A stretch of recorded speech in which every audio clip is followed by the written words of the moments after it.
Vía parcialmente ocupada por vehículos en distintos tramos.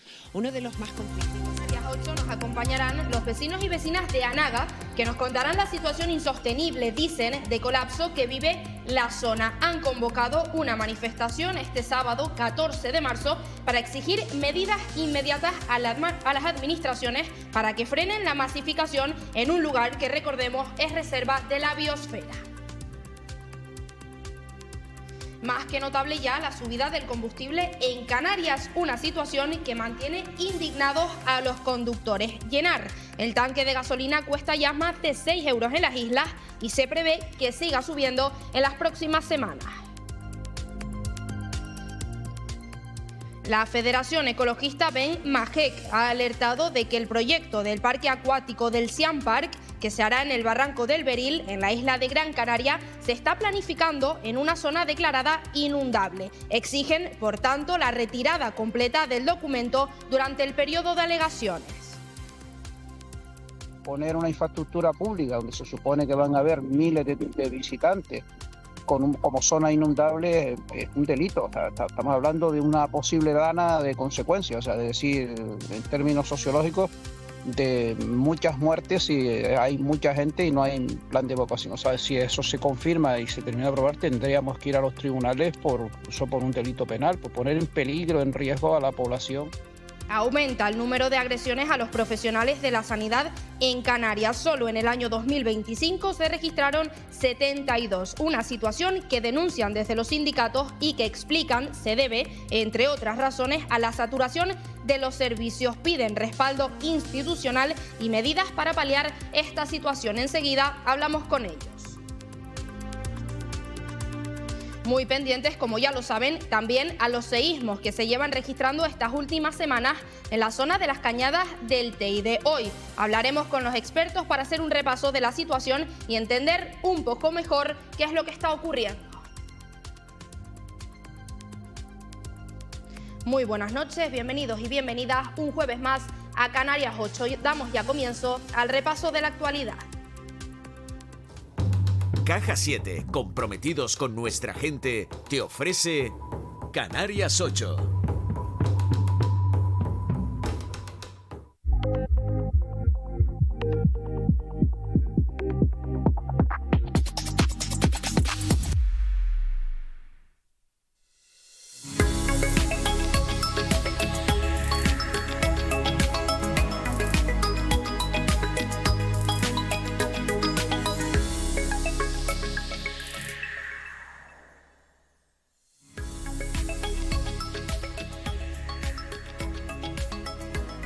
Vamos a comenzar el programa de hoy hablando con los vecinos y vecinas de Anaga, porque como ya les decíamos antes, llevan meses denunciando el colapso que se vive en la zona debido, una de las principales razones es la masificación de coches. Esta noche nos acompañan aquí en plató, por un lado, Fulgencio Ramos y por otro lado, Rosario Alonso. Ellos son, bueno, vecinos afectados y también contribuyentes, ¿no?, de la plataforma Unidos por Anaga. Muy buenas noches. Buenas noches. ¿Qué tal?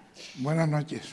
Fulgencio, si le parece, vamos a empezar explicando un poquito, ¿no?, la situación. Es cierto que llevan varios meses, bueno, yo diría que varios años ya denunciando la situación que está viviendo Anaga. Para ponernos un poquito en contexto, ¿qué es lo que está sucediendo? Porque es cierto que nos hablan de un colapso constante prácticamente. Y bueno, yo creo que lo que está sucediendo es que no nos ponen asunto, no nos hace caso, porque como somos pocos, no nos escuchan. Porque eso se les ha dicho por masiva y por pasiva, como se suele decir. Entonces, si no habían hecho caso, no llegaríamos a estos extremos. Colas todos los días. El problema está en la Cruz del Carmen, pero está el problema porque ellos han quitado los aparcamientos que habían, han puesto biondas, como dicen ellos, donde no las habían. Los coches ahora se han juntado todos ahí a la Cruz del Carmen y es el colapso donde se forma, porque quieren entrar todos, pero mientras que no salga alguno para poder aparcar, la cola continúa para abajo, para abajo, para abajo y se forma kilométrica. Entonces, los vecinos ya no estamos de acuerdo con esto. Hemos tenido reuniones y nada, de nada, promesas, pero promesas que no las cumplen. Ayer nos tenían convocados para una reunión y no fuimos. Ellos dijeron que se habían reunido con las asociaciones de vecinos. No, se reunieron ellos con 3 asociaciones. Entonces los vecinos con ellos no, que no digan lo que no es, como lo están diciendo siempre. Y no fuimos, ¿sabe por qué no fuimos? Porque no queremos más engaños, queremos hechos, no queremos engaños. Entonces, cuando ellos contesten los escritos que se les han presentado y contesten a los vecinos y hagan las cosas como son, entonces nosotros nos reunimos con ellos. No hay más problema, el problema lo han creado ellos, porque ese problema no estaba antes. Para que la gente se haga un poquito también la idea en casa, de hecho, vamos a ver imágenes a continuación de todos estos colapsos. Rosario, ¿son colapsos que solo ocurren quizás los fines de semana o a diario? Es a diario, ya son colapsos a diario. Antes sí se formaban los fines de semana, pero actualmente es a diario. Es decir, hemos pasado de pasar de una molestia a un problema, y un problema a una crisis de convivencia y seguridad, ¿vale? Porque son colapsos diarios. Y no solamente en la zona de la Cruz del Carmen. Tenemos otros problemas muy graves que se están creando en la entrada del Pico del Inglés, después en pueblos como es en Taborno, en la zona de las playas, en periodos de Semana Santa y vacaciones, pero ya no solamente es el problema en la Cruz del Carmen, ya este es un problema que se está extendiendo a todo el parque rural. Hombre, claro, yo imagino que si el colapso es diario se intensificará, ¿no? Como bien dices, pues tanto fines de semana como en fechas señaladas y puntuales. Me imagino que será prácticamente imposible acceder, y ya no solo eso, que evidentemente es lo importante, sino si algún día pasa algo y tienen que acceder los servicios básicos, una ambulancia, es imposible. No, es que tenemos una doctora y hay gente que va a trabajar a la zona de toda Naga, desde Taganana hasta Taborno. Van a trabajar las trabajadoras sociales. La doctora tiene unas horas también para llegar a cada sitio. Está en ese monte de las Mercedes llamando a los vecinos que no puede llegar a su hora para que espere el que pueda esperar. Esto no es una cosa sola, esto es un cúmulo de problemas que ya se está pasando de moda, como dice el otro, que no lo soluciona. Ellos podrían haberlo solucionado. Si no, ya digo, el problema está en que han cerrado. Entonces, no me digan a mí que no se puede solucionar haciendo aparcamientos, que dice que con guagua lanzadera no se soluciona, porque el que alquila un coche para ir al Batán, ir a la Carbonera o ir a Taborno, a Fura, a cualquier barrio, no lo va a dejar en la laguna para ir en una guagua, porque la guagua no va a todos los barrios. Hay gente, si tanto promocionan al Parque Rural de Anaga, haga algo para el turismo. Decía que vivimos del turismo. El parque rural está hecho el 90% en terrenos privados. Los de los terrenos y la gente de Anaga no estamos viendo un duro. Estamos viviendo el que tenemos la pensión o el que trabaja. A nosotros no nos dan dinero, pero ellos sí están cobrando de lo que viene para el parque rural. Entonces, empleen algo para el parque rural. Yo decía hace poco que dice que van a poner cámaras. Con lo que van a emplear de cámaras para controlar el tráfico, ayuden a los vecinos, que hay gente viviendo en casas alquiladas aquí en La Laguna o en Tacoronte o en montones de sitios, porque no pueden llegar a su vivienda con la comida, ¿no? Gente ya mayor que no puede porque no tiene un gajito de carretera. Es que es imposible lo que están haciendo, esto no se había visto nunca.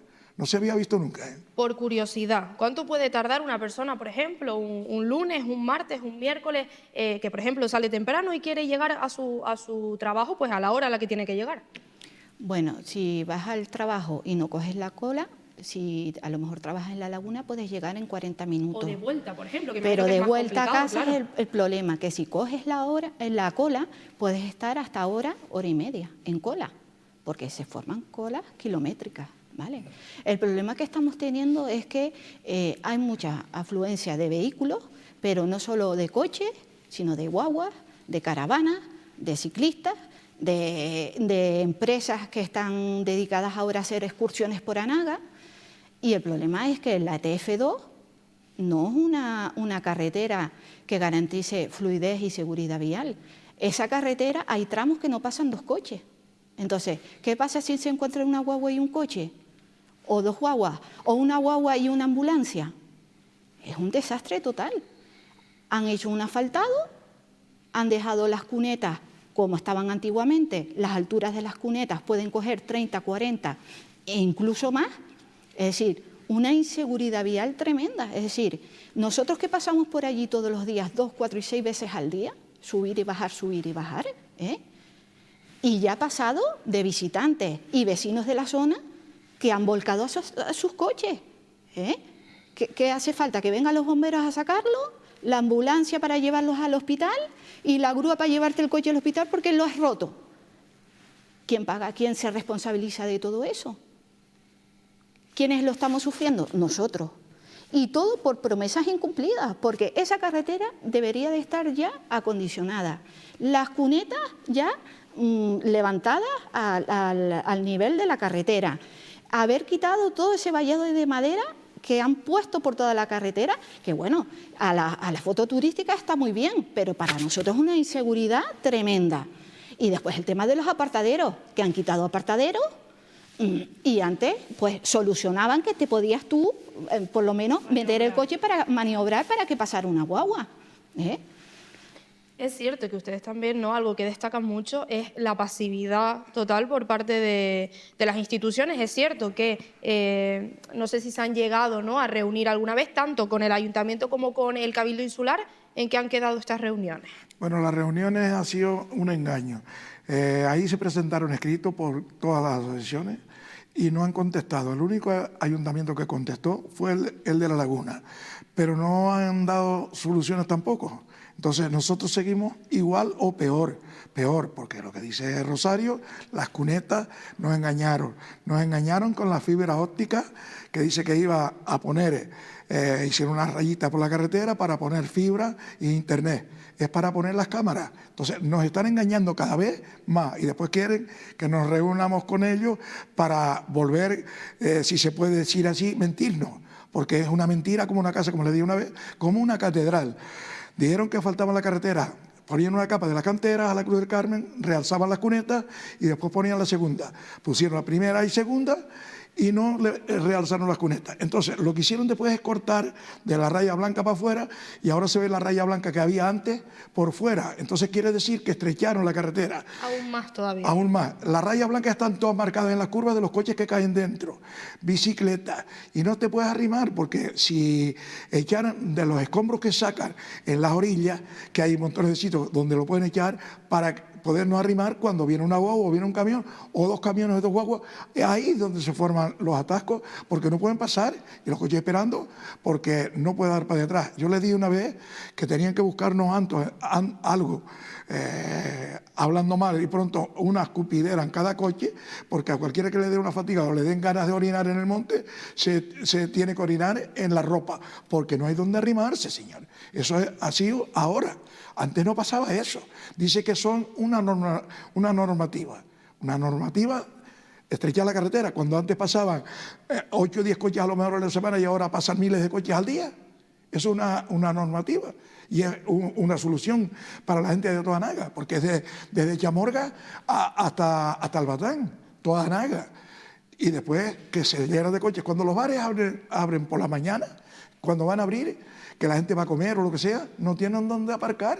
Los bares han cerrado, montones de bares que había, y tendrán que seguir cerrando porque hay bares en la misma Cruz del Carmen que se lo tienen cogido todos los aparcamientos, todo. Es decir, que entonces, Rosario, lo que son soluciones palpables que ustedes hayan dicho, oye, pues es cierto que esto lo han solucionado, ninguna. A ver... Desde que ustedes llevan denunciando que varios años. Exactamente. Las soluciones que ellos han tomado ha sido, uno,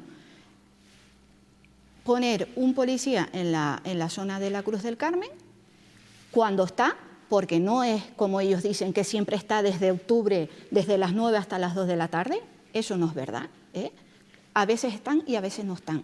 Entonces, el policía, cuando llega allí el visitante, le dice que no puede pasar y sigue. Bueno, para nosotros es una solución porque no se forman las colas en la Cruz del Carmen. Pero claro, después se forma otro problema en la entrada del Pico de Inglés. Porque claro, el visitante que viene a la zona de Anaga, lo primero que hace es ir a ver el centro de visitantes que está en la zona de la Cruz del Carmen. Como no puede, sigue para adelante para poder aparcar y caminar hacia la Cruz del Carmen, al centro de visitantes. Pero el problema es que no hay aparcamiento. Entonces, no aparcan, mal aparcan. Ellos siguen aparcando. Se nos crea otro problema de inseguridad vial, que después esos visitantes que vienen, ya que mal aparcan en la entrada del Pico de Inglés, como no tienen un acceso adecuado, un camino adecuado para llegar a la Cruz del Carmen, cogen la carretera, con lo cual nosotros que estamos en la carretera todo el día, hay un peligro inminente de atropellar a alguien. Otra inseguridad vial que está sucediendo, es decir, es que un día vamos a atropellar a alguien y el problema va a ser para nosotros, ¿eh? Entonces, para nosotros lo de un pito en la Cruz del Carmen es estupendo porque cuando hay un policía cuando está no se forma la cola. Pero nosotros después pensamos, eso no es la solución porque se crea otro problema en la entrada del Pico del Inglés y después en otros asentamientos como en Taborno, que se están formando unas aglomeraciones de coches y es que no hay aparcamiento. Entonces, los turistas aparcan en la propia carretera. Entonces, los residentes que van a pasar no pueden y se forman unos colapsos tremendos, pero ya son diarios. Es cierto, Fulgencio, que el otro día, bueno, tuve la oportunidad, ¿no?, de hablar con Rosario y una de las cosas que a mí me llamaba la atención, que me dijiste, Rosario, era que, desde los despachos de Santa Cruz no se arreglan las cosas, ¿no? Tienen que venir aquí a Anaga a hablar con los propios vecinos afectados y ver lo que pasa. ¿Eso no ha sucedido hasta el día de hoy? No. ¿Se ha hablado con ustedes para proponer, por ejemplo, ustedes medidas? Sí, yo siempre llevo tiempo diciéndoselo lo mismo a la presidenta Cabildo que al señor alcalde de Santa Cruz. Tienen que venir para solucionar los problemas aquí, sobre el terreno. Tienen que ver las cosas, porque en la oficina no se ven las cosas. Ellos están ahí. Si no va el alcalde, que vaya al concejal, que no lo vemos.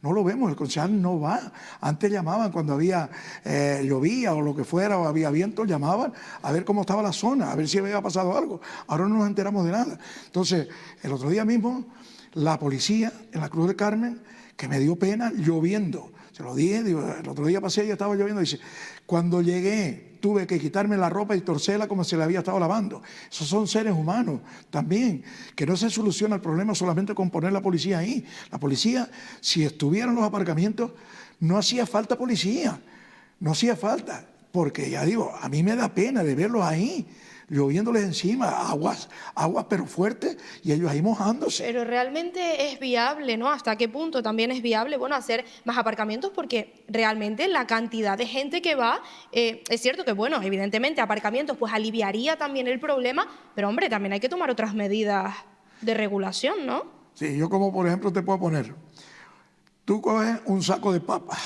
lo pones en un saco solo, se llena. Si las vas repartiendo, no ves sino 2 o 3 papas en uno, en otro. Entonces, el aparcamiento pasa igual. Si tú juntas todos los coches en el mismo sitio, o sea, es un atasco total. Entonces, sigue como estaba antes, aparcas en la Cumbre, aparcas en el Bailadero, aparcas en Taganana, aparcas en Taborno, aparcas en Afur, pero no es esto, juntarlos todos en el mismo sitio, porque es que no hay donde aparcar. Y si no, pon aparcamiento en un sitio y pon una guagua a cada barrio, una guagua pequeña que los va y que los vuelva a subir y que cojan sus coches. Algo de eso, pero la solución no está poniendo la policía solamente, porque estamos viendo que no, las colas se forman, pero claro, si los echa para otro sitio se forman en el otro. Entonces está cambiando de un sitio para otro y seguimos en la misma. Rosario, ¿qué medidas quizás plantean ustedes, ¿no?, como propios vecinos, más allá, evidentemente, de lo que estaba diciendo Fulgencio, de poner quizás los aparcamientos como estaban, más número de aparcamientos, pues en puntos quizás un poco más estratégicos y para que se reparta, como bien dice, toda esa masificación? Sí, pues mira, nosotros desde la plataforma Unidos por Anaga, que hemos mantenido reuniones desde abril del año pasado, continuas y casi todos los meses, pues hemos buscado y más o menos hemos estado mirando soluciones que a lo mejor una solución es que trasladen el centro de visitantes, no situarlo en la zona de la Cruz del Carmen, que no haya aparcamiento, sino lo trasladen a las afueras del parque rural, a una zona que tenga mucho más aparcamiento, que hagan diferentes puntos de información a lo largo de todo el recorrido del parque rural. Hasta que se llegue a tomar esas medidas, también una regulación efectiva de tráfico en la zona de Cruz del Carmen, como contratación inmediata de reguladores de tráfico por medio de empresas como Gesplan, Protección Civil o incluso población local que puedan formar para que puedan regular ese tráfico. También el control de flujos de ciclistas, pueden tener unos horarios que no sean fines de semana y festivos, sino en otros horarios que sean más adecuados y que haya menos afluencia de vehículos en la carretera. Después el tema de a lo mejor las competencias de tráfico, en vez de tenerlas el Cabildo, que hagan un traspaso de competencia hacia los ayuntamientos, todo ello para que la policía local sea la que pueda actuar con una grúa y de forma inmediata en los atascos diarios. Son soluciones, oye, que nosotros estamos manejando y tenemos sobre la mesa, pero el problema es que no nos escuchan. Nosotros presentamos un escrito desde junio del año pasado ante Cabildo y Ayuntamientos, y el Ayuntamiento, bueno, antes de nada decir que ese escrito estaba firmado por la mayoría de las asociaciones de vecinos del Parque Rural de Anaga y respaldado por más de 1.200 firmas entre residentes, comerciantes y visitantes de la zona, Y ese escrito únicamente el Ayuntamiento de La Laguna ha tenido la decencia institucional de contestar. Entonces, ni el Cabildo ni el Ayuntamiento de Santa Cruz lo han contestado desde junio del año pasado. Eso lo que nos refleja a nosotros es una falta de respeto hacia todos los habitantes, hacia esas 1.200 firmas que se han recogido, y un poco un desprecio hacia nuestras solicitudes y hacia nuestras demandas, y lo que único solicitamos nosotros es soluciones a los problemas de movilidad que estamos teniendo y tener, oye, más servicios e infraestructura. Es que eso lo pedimos, soluciones a los problemas de movilidad y más servicios e infraestructura. Oiga, que ha sido usted, Cabildo y organismos públicos, los que han publicitado a Anaga. Es un problema que nos han creado a nosotros, ha venido desde fuera. Es usted el que tiene que adecuar el Parque Rural de Anaga con servicios e infraestructuras para recibir todo el turismo que está viniendo. Nosotros no estamos en contra del turismo, nosotros sí queremos turismo, porque nosotros tenemos vecinos que se dedican, tienen casas de comida, tienen restaurantes, tienen viviendas vacacionales, tienen casas alquiladas y ellos tienen que subsistir, tienen que comer.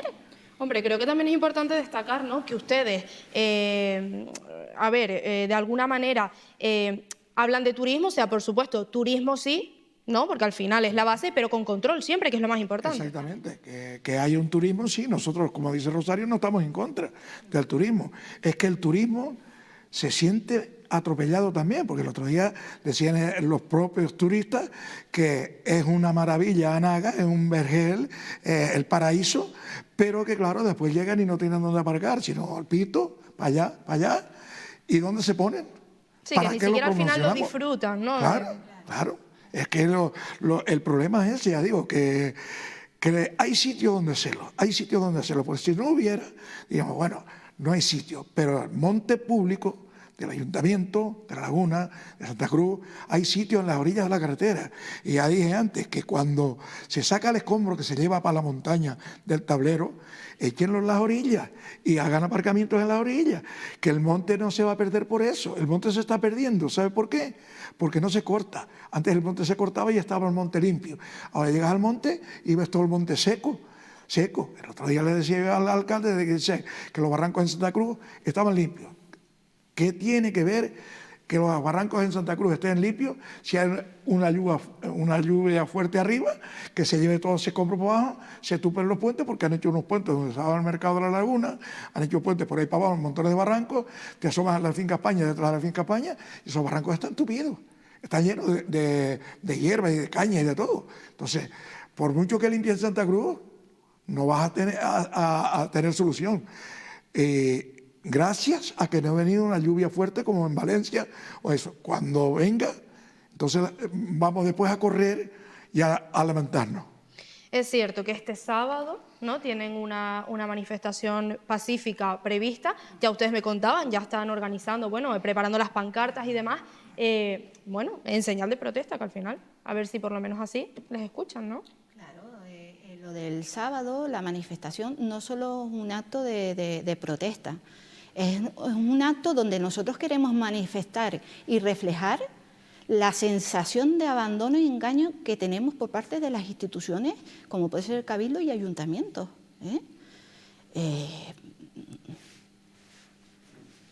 Es simplemente eso.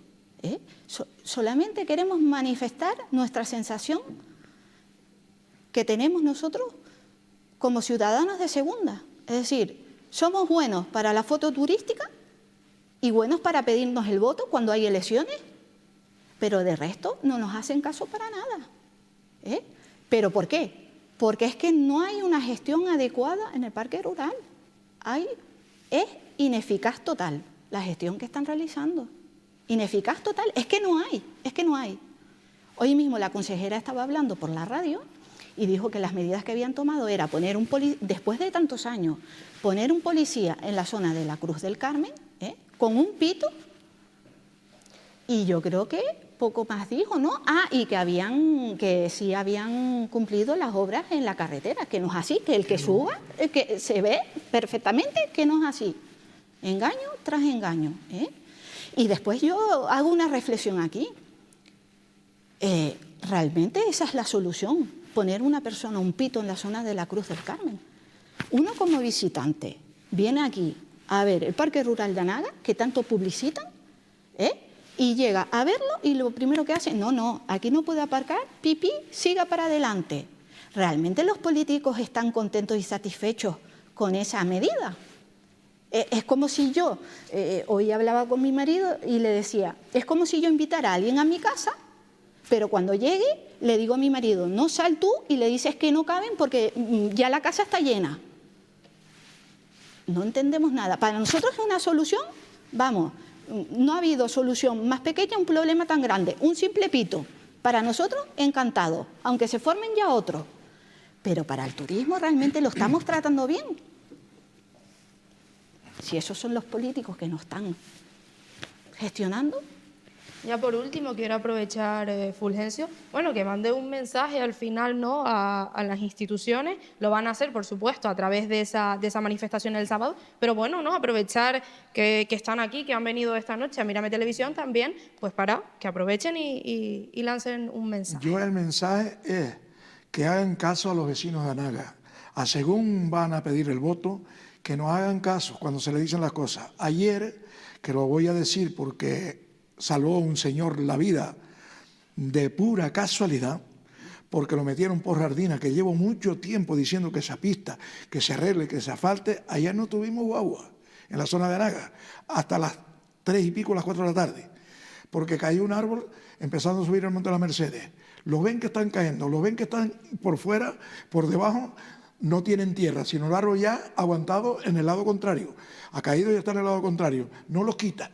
Entonces ayer ese pobre hombre escapó, ya digo, de pura casualidad. Fue una grúa y una pala, tuvieron que quitarle el revuelto de dentro para poder sacar el revuelto que tenía, era una cuba de hormigón, para poderlo sacar. Escapó de pura casualidad y los charcos de agua ahí son tremendos. Señores, si tanto dinero hay para todas estas cosas, falta en esa carretera, y no se había quedado sin guaguas. Cuando se asfaltó o se abrió paso por la carretera de abajo, la TF12, Sí. había una pista militar. Y yo dije en ese momento que se hicieron muros escalonados y tuviéramos la pista militar funcionando también.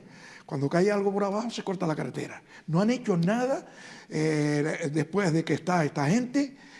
No han hecho nada que sea útil para los vecinos, porque si ha habido gente que cuando se ha caído han tenido que dar la vuelta por San Andrés, volver para San Andrés y subir por allá. Es imposible, que no hacen sino para ellos. No sé, nos ignoran, ya digo, no utilizan solamente para pedir el voto. Después ya, hasta los 5 años o los 4 años ya no servimos para nada. Rosario, no sé si quieres añadir algo más a este último mensaje. Sí, pues yo creo que el día 14 de marzo, con la manifestación, tiene que ser un antes y un después. El Cabildo tiene que decidir, ¿vale?, si sigue gobernando a espaldas de Anaga o empieza a gobernar teniendo en cuenta la opinión de los que vivimos, la mantenemos y la cuidamos. Bueno, pues nosotros, si les parece, nos vamos a quedar con ese último mensaje. Por supuesto, nosotros estaremos pendientes desde aquí, desde Mírame Televisión, para cualquier cosa que estaremos muy pendientes, a ver si se soluciona la situación. Si no se soluciona, bueno, ustedes saben que aquí en Canarias 8 pueden venir en cualquier momento y, bueno, exponer sus denuncias. Así que muchísimas gracias por estar aquí esta noche. Gracias a ustedes por la invitación. Nosotros encantados de que nos den voz también a nosotros, porque aquí se oye lo que se dice. A veces vas a otros sitios y lo que dice después no se oye. Entonces aquí sí se oye. Y queremos que nos oigan los políticos, que ya está bien de advertirles las cosas. Os lo he dicho, van a dar lugar a cosas mayores. Ahí la tenemos. No teníamos que haber llegado a esto. Bueno, pues muchísimas gracias y espero que esto se solucione pronto. Seguro que sí. A ustedes, gracias. Bueno, pues nosotros, como siempre les decimos, si quieren trasladarnos cualquier denuncia de este tipo, lo pueden hacer a través de nuestro número de teléfono, a través de nuestro WhatsApp y también a través de nuestras redes sociales. En Canarias 8 contamos la actualidad que vives cada día. Lo que pasa en tu barrio, en tu calle, en tu vida. ¿Tienes alguna denuncia? ¿Algún problema? ¿Algo que quieres que se sepa? Envíanos tu audio, mensaje, foto o vídeo al WhatsApp 653 30 33 30 o escanea nuestro código QR.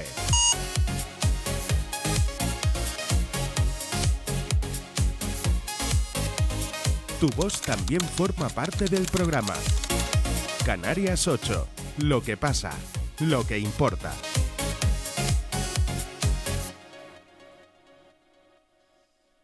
Bueno, y nosotros vamos a seguir haciendo un repaso por las noticias que han marcado la actualidad estos últimos días. Prisión provisional sin fianza para la madre acusada de ahogar presuntamente a su hija de 20 meses en el mar. Estos hechos sucedían el pasado miércoles en el barrio de San Cristóbal, en la isla de Gran Canaria. La acusada de un delito de asesinato con alevosía ha asegurado durante la investigación policial que escuchaba voces que le instaban a acabar con la vida de su hija. Y la trasladaron al Hospital Materno Infantil de Y el Partido Socialista denunciaba hace tan solo unos días irregularidades de extrema gravedad en la atención a las personas mayores en la residencia de Amavir, en Tías, Lanzarote. Unas acusaciones de presunto maltrato que los trabajadores y trabajadoras rechazan y piden, a través del sindicato, no estigmatizar a la plantilla por posibles actuaciones similares.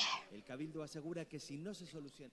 Y se los decíamos antes, la plataforma ecologista Ben Majek ha alertado de que el proyecto del parque acuático del Siam Park, que se hará en el barranco del Beril, en el municipio de San Bartolomé de Tirajana, se está planificando en una zona que está catalogada como un espacio con riesgo de inundación. Según la plataforma, este plan se sitúa en el cauce del barranco de Buenavista, El Cañizo, La Maleza, una zona que ya ha registrado graves inundaciones en el pasado con daños personales y materiales. Por ello, Ben Majek ha solicitado la retirada del documento durante el periodo de alegaciones.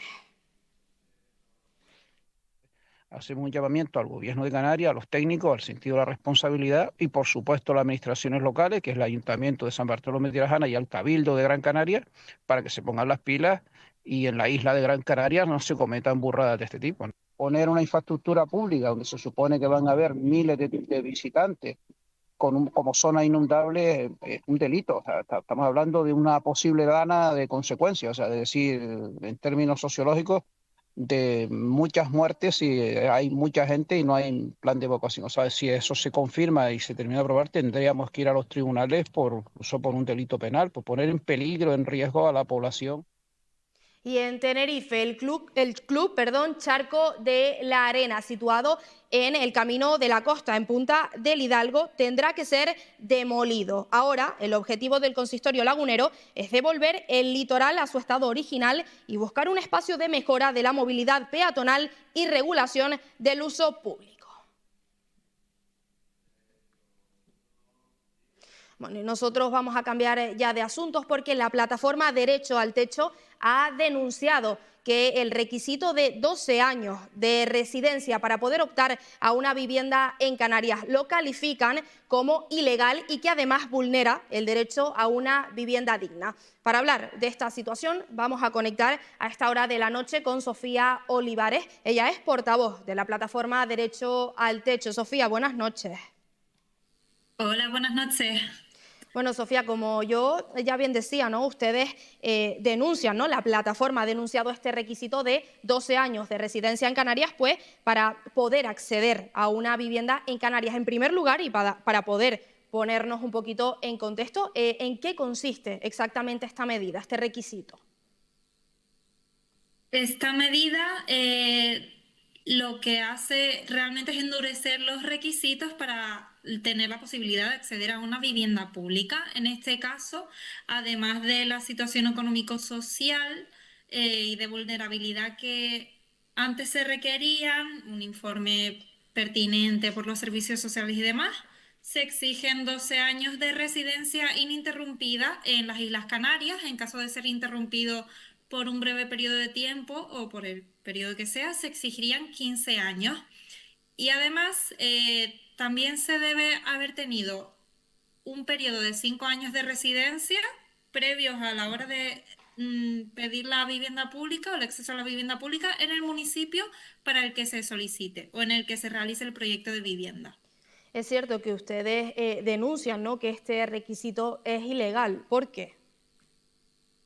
Nosotros consideramos que, en primer lugar, es contrario al principio de igualdad ante la ley y que es extremadamente excluyente tanto para familias que se han criado aquí como para gente joven, y al fin y al cabo es un problema transversal, ¿no? O sea, vivimos en unas islas, en un espacio bastante reducido, donde, teniendo en cuenta los problemas de vivienda que venimos enfrentando desde hace bastantes años, es un requisito bastante surrealista, bastante poco fácil de cumplir el hecho de haber residido durante un mismo lugar en los últimos 5 años previos a exigir o a solicitar una vivienda pública. Hoy en día constantemente nos tenemos que estar moviendo o los contratos son de una temporalidad bastante reducida, entonces eso, al contrario de lo que se espera, que es aumentar la accesibilidad para las personas verdaderamente residentes,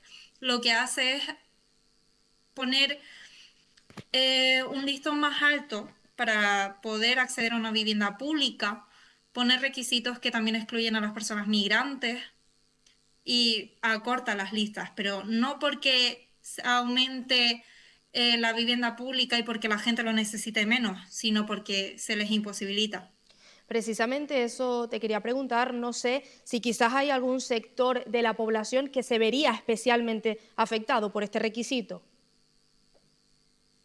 Pues en principio consideramos a las personas migrantes o realmente cualquier persona en la isla se podría ver gravemente afectado por esta situación, ya que en caso de ello residir en Telde y abrirse un proyecto de vivienda pública en vecindario, no podría acceder a ese proyecto concreto, aunque en mi municipio no se esté llevando ninguno a cabo. Y vamos a tener en cuenta que hoy en día el 38% del proyecto de vivienda pública en construcción está parado. Y las previsiones en la mayoría de municipios son para dentro de más de 3 años.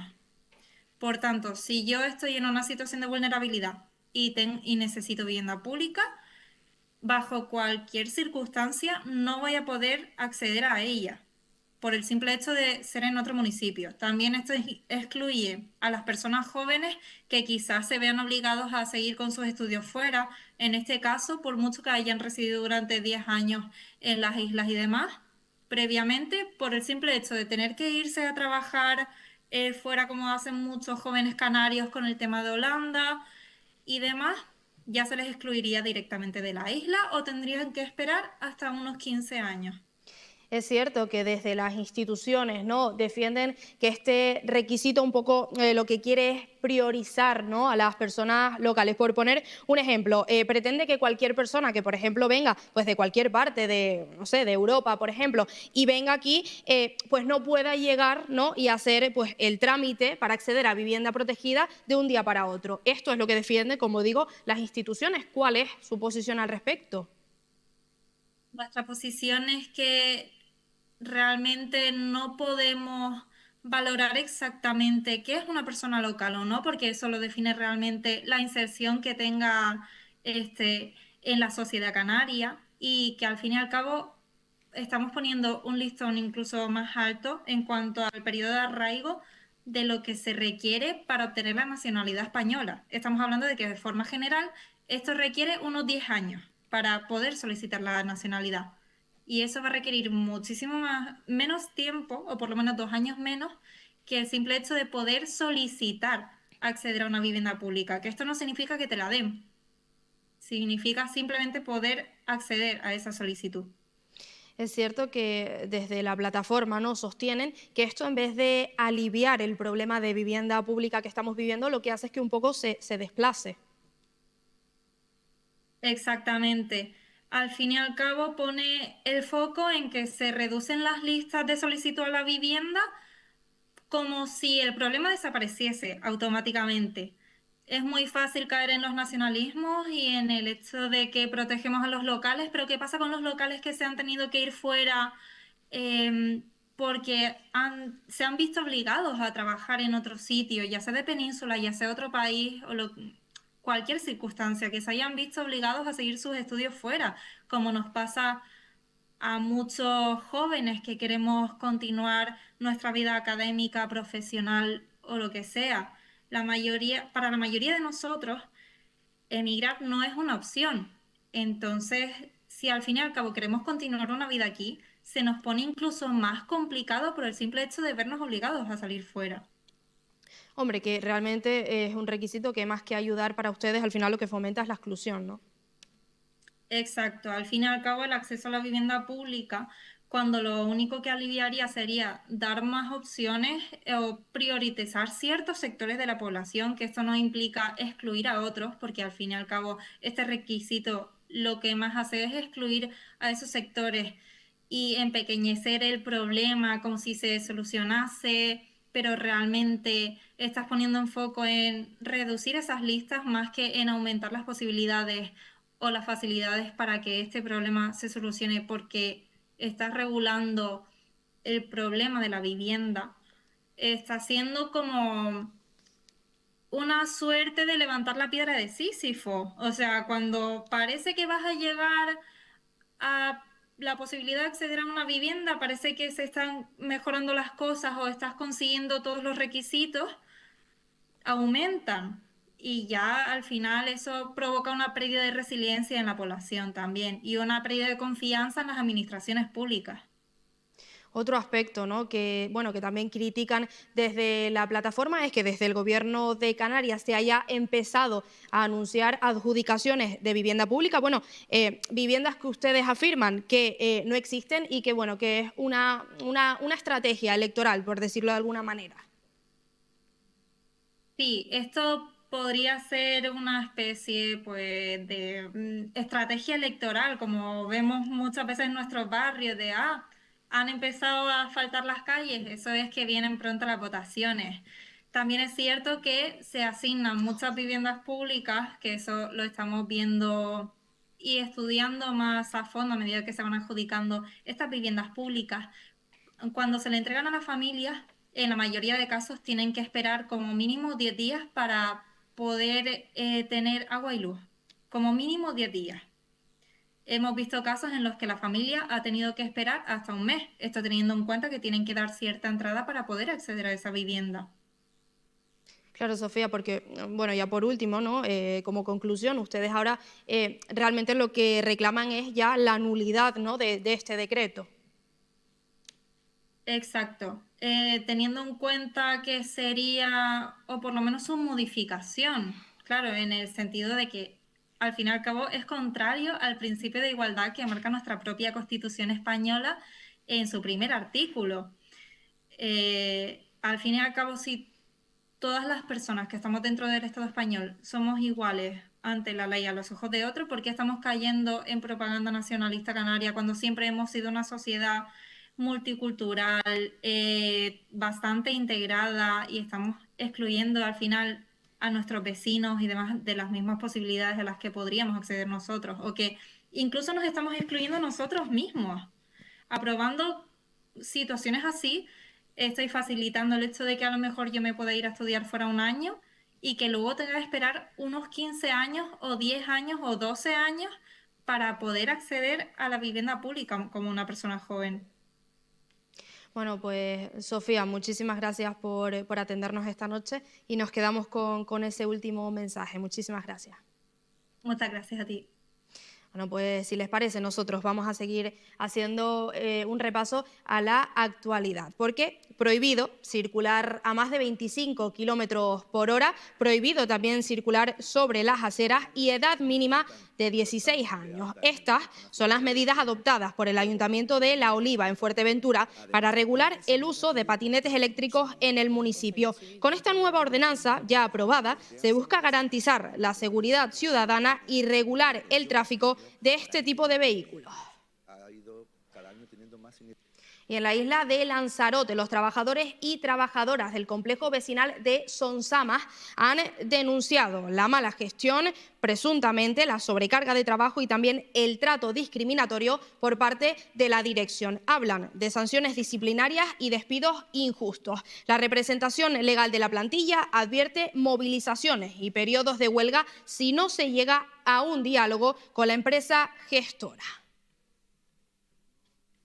Bueno, y yo imagino que ya todos lo habrán notado porque el combustible en Canarias ha subido casi 10 céntimos por litro en estas últimas semanas. Son las consecuencias que ya estamos notando en el archipiélago del conflicto de Oriente Medio. Llenar hoy el depósito de un vehículo cuesta 6 euros más que el lunes pasado, una situación que se vive con la incertidumbre de que este incremento pueda ser superior durante las próximas semanas. El motivo, según el sector, la crisis producida. Una situación aún si cabe más complicada para las islas no capitalinas como La Gomera. El presidente del Cabildo de la isla, Casimiro Curvelo, ha planteado al Gobierno analizar la verdadera eficacia de la bonificación del combustible. Además, dice que se debe monitorizar lo que está ocurriendo por si la situación se alarga en el tiempo.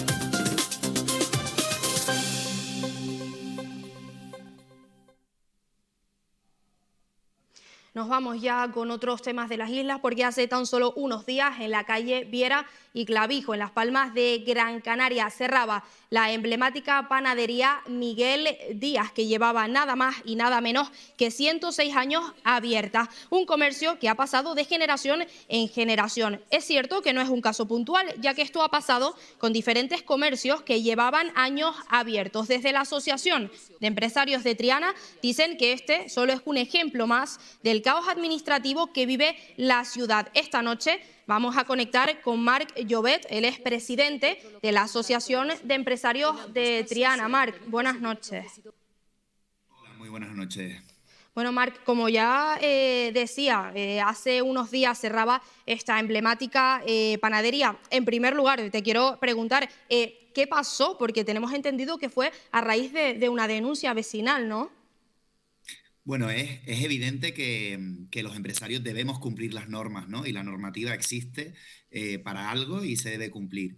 Lo que pasa que nos estamos encontrando con que todas las peticiones de licencia del ayuntamiento están atascadas desde hace muchísimos años.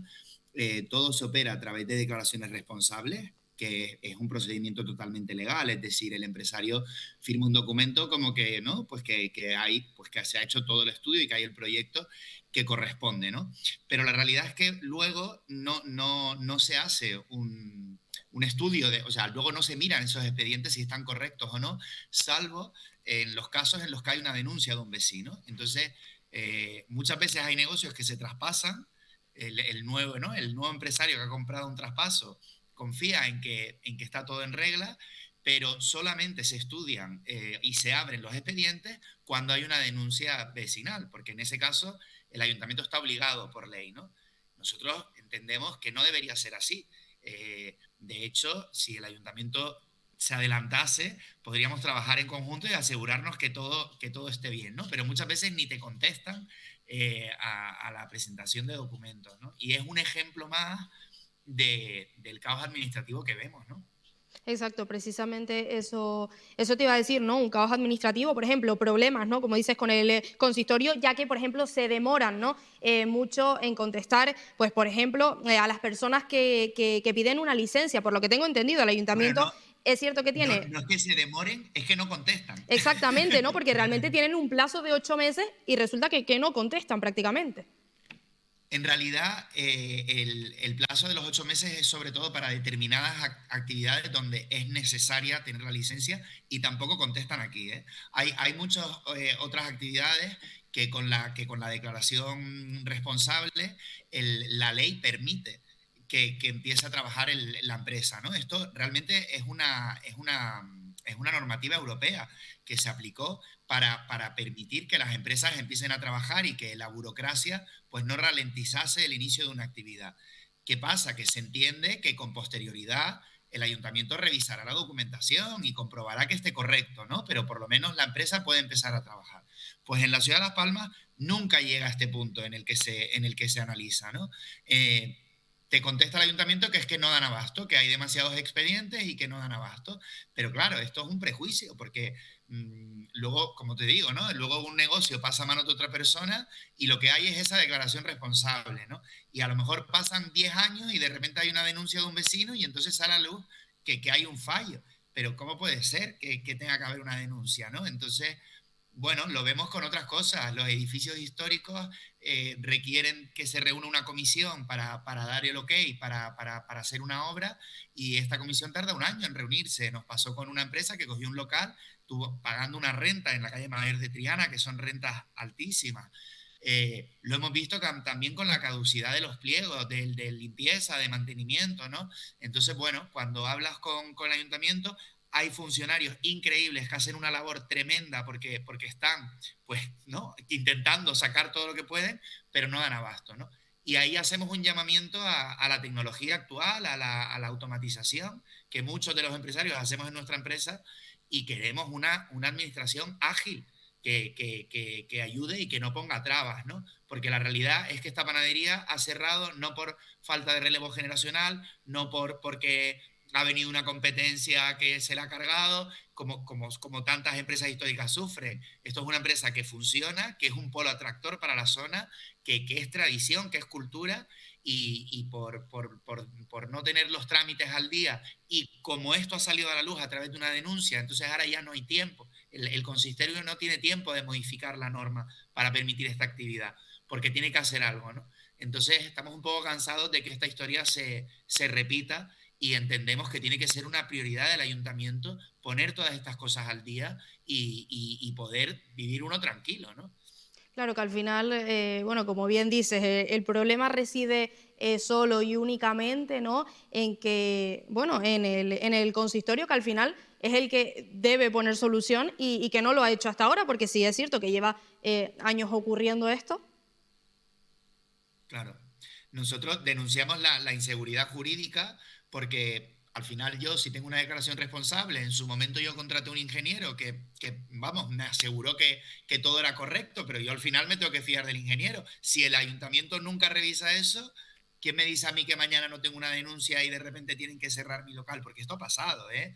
Hemos tenido empresarios que de repente, que habían pagado un traspaso ahorrando para poder tener su propio negocio, lo abren y de repente, a los 6 meses, por una denuncia, orden de cierre, ¿no? Con el prejuicio que eso supone, ¿no? Entonces, bueno, tenemos que poner esto al día, y yo creo que no es cuestión de buscar responsables, es cuestión de poner soluciones, ¿no? Y la realidad es que muchas veces lo que se nos transmite es que es lo que hay, es que no dan abasto, es que no hay personal, es que hay mucho absentismo. bueno, pues ese no es nuestro problema, habrá que buscar soluciones, ¿no? Y muchas veces es a través de los medios y a través de habiendo un poco esta conciencia cuando los políticos se ponen las pilas, es que es así de sencillo, ¿no? Entonces esperemos que esto sea así, porque de hecho algunos que trabajamos con franquicias o con empresas que trabajan en otras ciudades, pues te reconocen que sí, que es un trámite lento en todas partes, pero es que lo de Las Palmas es alucinante, porque, vamos, yo tengo tiendas desde el 2013 y no he visto una licencia, tengo mis declaraciones responsables, ¿no? Dices, ostras, me gustaría ver algún día lo que es una licencia oficial del ayuntamiento. Claro, porque lo que ha ocurrido con esta panadería no es la primera vez que pasa, es decir, no es un caso puntual, sino que ya ha pasado, ¿no?, con otros comercios. Claro. Hay que decir que la panadería en realidad se debe a dos normas. Por una parte, por los hornos que tiene se considera una actividad industrial y luego el planeamiento urbanístico impide que haya actividad industrial en zonas como Triana, ¿no? Esto, al final, ninguna norma es perfecta. Tiene sentido que no se hagan acciones industriales en Triana, pero ¿hasta qué punto estos hornos realmente suponen un riesgo, ¿no? ¿Hasta qué punto no se pueden adaptar? ¿Qué pasa? Que cuando tú realmente ya todo esto sale a la luz a través de un procedimiento judicial, ya no tienes margen. El ayuntamiento ahora mismo, nos lo han llegado, no oficialmente, pero hemos llegado a escuchar que, claro, que con todo lo que tiene el Ayuntamiento de Las Palmas, ahora va a sacar una modificación de una norma para que haya cabida. Pues debería ser así. Es que, claro que sí. O sea, de hecho, las puertas de la panadería están llenas de cartas que ha escrito la gente, depósitos, todo el mundo pidiendo que reabra, ¿no? Pero por un tema de organización interna del ayuntamiento, vamos a ver qué sucede, ¿no? Pero esto en el año 2026 no debería suceder. A día de hoy, además, hay tecnología y sistema para automatizar un montón de cosas y que esto pues no fuese así, no generase esta sensación. Marc, ¿qué supone, ¿no?, para la zona comercial la pérdida de esta panadería? Fíjate que muchos comercios de alrededor, muchas tiendas de moda y de calzado, de cualquier cosa, te comentan, ¿no?, que muchas veces entran los clientes con el papelito del número de la panadería, porque llegas a la panadería, coges número, a lo mejor todavía el pan no está hecho, tienes que esperar 15, 20 minutos y la gente aprovecha para ver todas las tiendas de Viera y Clavijo, que recordemos que Triana es mucho más que solo Triana y Viera y Clavijo es una calle que tiene más de 40 comercios, ¿no? Entonces no deja de ser un polo atractor. Hay muchos restaurantes de la zona que su proveedor de pan es Miguel Díaz, ¿no? Con el valor que le da, pues poder ofrecer un pan artesano, ¿no? No como la mayoría de muchas panaderías franquicias que sabemos que es todo congelado, ¿no? Entonces, bueno, desde la Asociación de Empresarios siempre reivindicamos que queremos poner en valor la parte histórica y tradicional del barrio y que además tenemos que defender estos comercios que nos dan esa diferenciación frente a centros comerciales a otras zonas, pero claro, luego suceden estas cosas, la alcaldesa dice que hay que cumplir las normas y que si ella hace algo es prevaricación, no digo que no, pero ¿cómo hemos llegado a este punto, ¿no? Yo creo que hay que ser constructivos, hay que intentar que esto no se pueda volver a repetir. Entonces, esta es la situación. Bueno, Marc, ya por último quiero aprovechar yo también la ocasión, ¿no?, para lanzar un mensaje también a la ciudadanía de la importancia, ¿no?, que tiene al final pues acudir, ¿no? Como bien dices, me acordé porque justo ahora estabas mencionando el tema de los centros comerciales, la importancia que también tiene pues seguir acudiendo, ¿no?, y seguir consumiendo de todos estos comercios locales. Al final no nos damos cuenta que cuando se pierdan será demasiado tarde, ¿no? A veces por querer comprar barato, por querer tirar, perdemos cosas que tienen un valor importante de artesanía. Valorarlo es yendo a consumir a ellos. Bueno, pues Marc Llobet, presidente de la Asociación de Empresarios de Triana, muchísimas gracias por atendernos esta noche. Muchísimas gracias a ustedes. Bueno, si les parece, nosotros vamos a seguir haciendo un repaso por las diferentes noticias de Canarias, porque hoy jueves han tenido lugar manifestaciones por todas las islas convocadas por la plataforma Canarias por la Paz. Este colectivo defiende un estado de neutralidad frente a los conflictos internacionales y critican el rearme por parte de Estados Unidos y la OTAN en la actualidad. Es por ello que piden el cese inmediato de todas las maniobras militares que se están llevando a cabo. Exigimos que no se implique a Canarias como plataforma de guerra, sino como plataforma de paz, que estamos por la desmilitarización de las islas, porque no se hagan maniobras, porque establecer una cultura de paz. Y hablando precisamente de concentraciones, los médicos del Servicio Canario de Salud volverán a la huelga el próximo 19 de marzo. Reclaman un estatuto marco propio e independiente que regule sus propias particularidades. Desde el sindicato advierten de que si no se llega a un acuerdo, aumentarán las medidas de presión. Protestan porque en el actual borrador del estatuto marco se omite. Nos vamos ahora hasta la isla del Hierro porque el Cabildo Insular vuelve a reiterar la invitación al Papa León XIV para que incluya esta isla en su parada, a su viaje a España. Una petición que se produce tras conocerse que es bastante posible que el Papa visite las islas de Tenerife y Gran Canaria. Según la Corporación Insular, se trata de una invitación que no responde a una cuestión protocolaria, sino que responde a la crisis migratoria que vive y ha vivido la isla. En los jardines vaticanos, donde rezó junto a los... Nosotros nos vamos a publicidad y volvemos en tan solo unos minutos.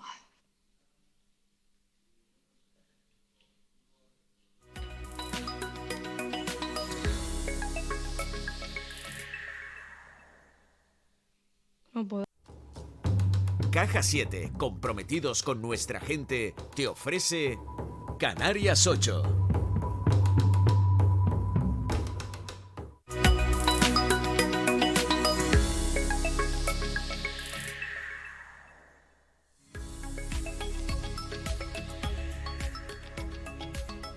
Bueno, volvemos de la publicidad y vamos a hablar sobre un tema preocupante porque durante el 2025 se registraron 72 agresiones a profesionales de la sanidad, una situación que por supuesto denuncian desde los sindicatos y también desde los colegios oficiales que dicen es tan solo la punta del iceberg. Para hablar de esta situación nos acompaña esta noche Levi Cabrera, secretario general del Sindicato Médico en Canarias. Levi, buenas noches. Buenas noches y encantado de estar en tu programa.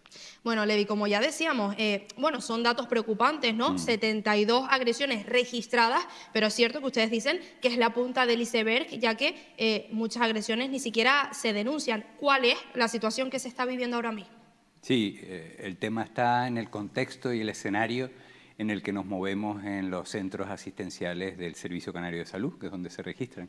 Entonces, efectivamente, sobre todo la violencia verbal con amenazas, son más frecuentes de las que deseamos. En algunos casos pues, se llegan a agresiones y evidentemente la mayoría de las ocasiones están producidas pues, por las listas de espera que hay, por los retrasos que se producen constantemente en las citas y en las consultas diariamente y en algunas ocasiones por males entendidos y falta de comunicación efectiva con los pacientes sobre la situación que se está atendiendo, ya sea en un servicio de urgencias, en una planta o en una consulta de atención primaria.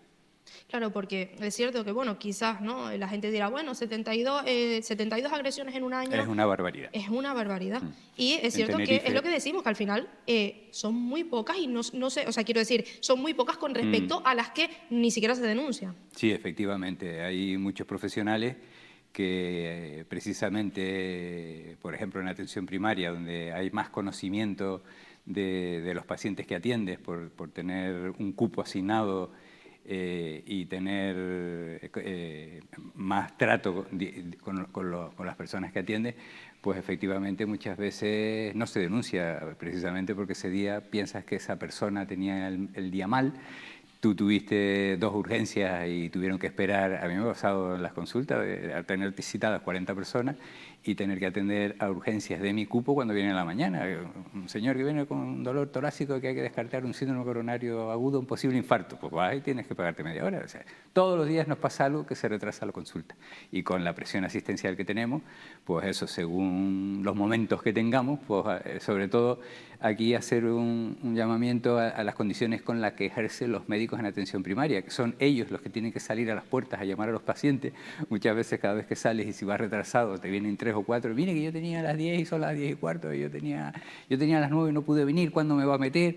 Otro que llega sin cita y que quiere que lo atiendas rápido. Todos los días hay problemas de ese tipo. En hospital suelen estar controlados con auxiliares técnicos, TCAE, técnicos de auxiliares de enfermería que colaboran en las consultas con los especialistas, pero es una de las razones que llevan a conflicto. Otra razón importante es la gestión de las incapacidades temporales, lo de las bajas, que es también una responsabilidad, debería ser de todos los especialistas, pero que recae sobre todo en los médicos de familia de los centros de salud. Y también es una fuente de conflictos muchas veces, pese a lo que dice la patronal, muchos médicos tienen el problema de que personas deben seguir de baja y quieren coger el alta, que a veces no se dice, que dicen que los médicos son muy permisivos y dan muchas bajas y dejan a las personas mucho tiempo de baja. El médico, lógicamente, con los criterios clínicos y el diagnóstico que tiene, debe valorar si esa persona se puede reincorporar o no al trabajo. Y muchas veces la lucha es para una persona que no debe incorporarse al trabajo porque sus condiciones psicofísicas no han mejorado lo suficiente. Que lo sepan los patronal, que también sucede eso. No el abuso de que dicen que los médicos dan las bajas alegremente. Es una gran responsabilidad que gestionan. Y luego muchas veces, sobre todo en las urgencias hospitalarias, pues influye también el tener bien informado a los pacientes y los familiares de qué está pasando en cada momento. Muchos de los conflictos vienen por una falta de información de cómo se está atendiendo a esa persona y la familia pasan horas y a lo mejor no saben nada. O sea, se ha intentado poner administrativos que informen adecuadamente. Y luego, pues, otro de las propuestas que hay es pues activar un botón antipánico, un botón del pánico que se llama, para alertar a los compañeros y a los directivos en caso de que se detecte una posible situación de conflicto, poner más medidas de seguridad tanto en los centros de salud, en los servicios normales de urgencia, como en los hospitales donde se detecte que pasa con más frecuencia estas situaciones, y sobre todo informar a la población de que realmente agredir a un sanitario es como si fuera una agresión a una autoridad, que eso se consiguió desde hace unos años. Y eso luego tiene repercusiones legales sobre esa persona. David, nos decías antes, las agresiones más habituales son verbales. Verbales pues si no me das la baja, te espero fuera. Siempre luego por solicitud de determinados tratamientos en servicio de urgencia suele pasar, con el tema de gente que solicita de manera inapropiada que se le receten cosas que no se deben.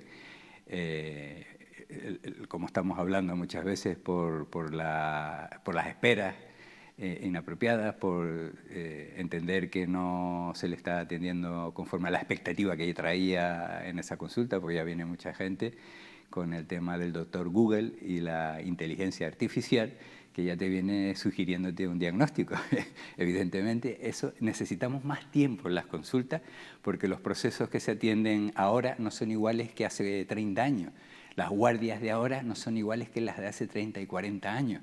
Y realmente no hemos cambiado mucho en infraestructura y en personal. Se ha contratado más, pero no acorde a la complejidad que lleva ahora la atención sanitaria, sobre todo en atención primaria, la cronicidad de todas las enfermedades y, sobre todo, el tema de, en atención primaria, tener tiempo para hacer atenciones domiciliarias programadas, no a demanda, sino programadas, para prevenir que esas personas que están encamadas, que están confinadas, que son dependientes, no se enfermen y terminen en un pasillo de un servicio de urgencia hospitalario.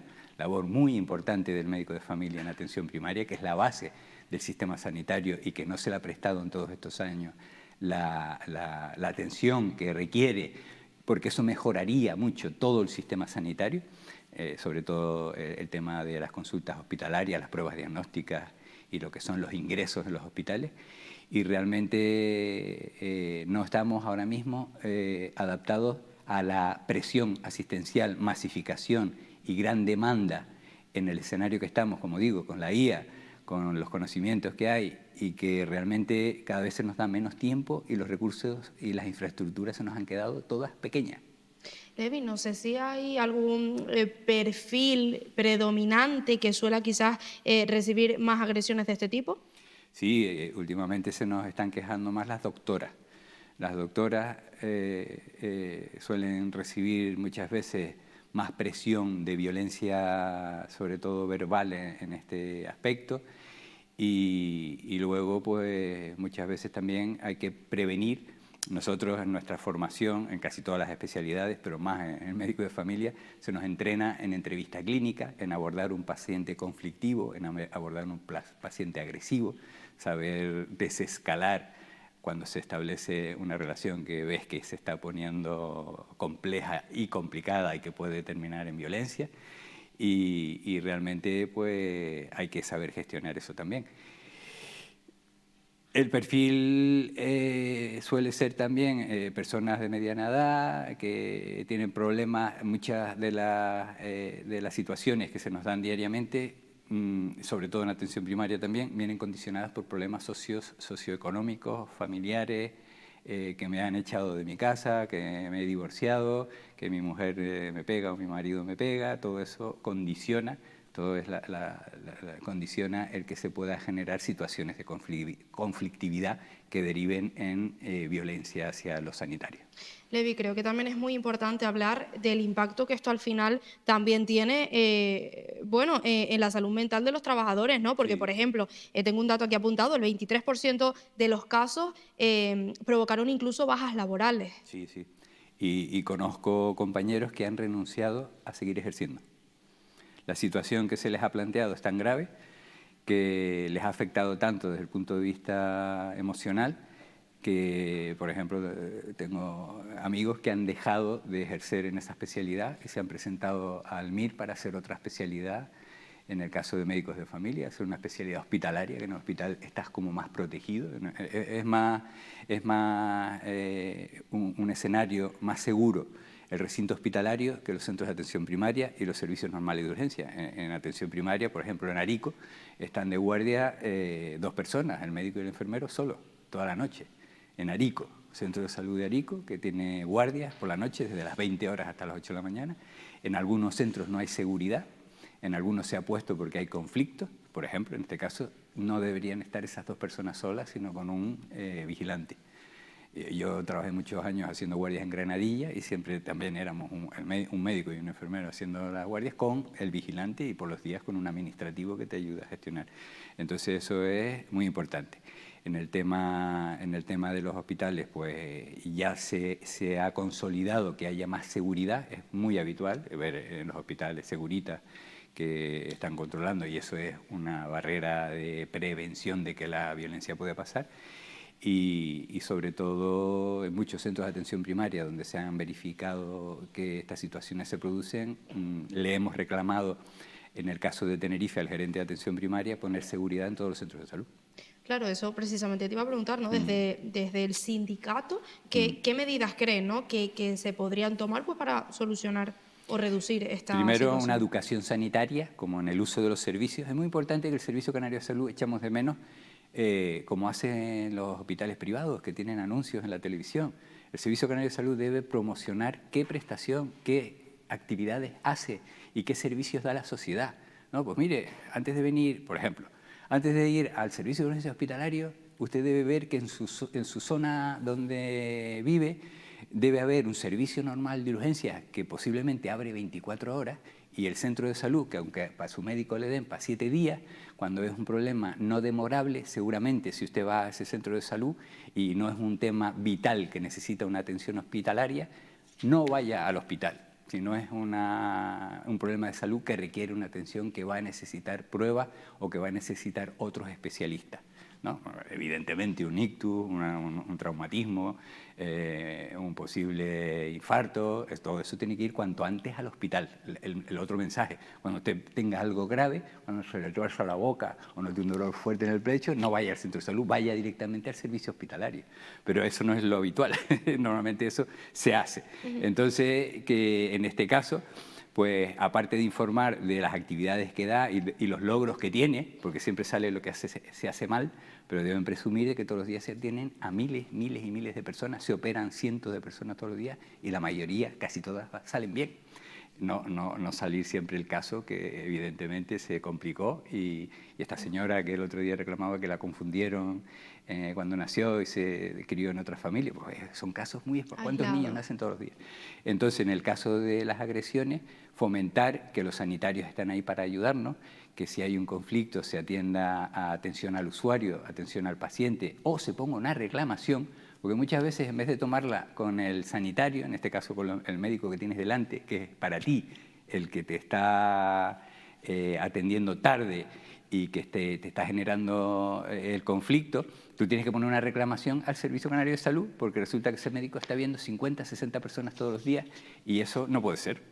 Y cuando hay un conflicto de este tipo, muchas veces pensamos que las reclamaciones no llegan a nada, pero sí, hay que ponerlas porque los directivos están obligados a contestarlas.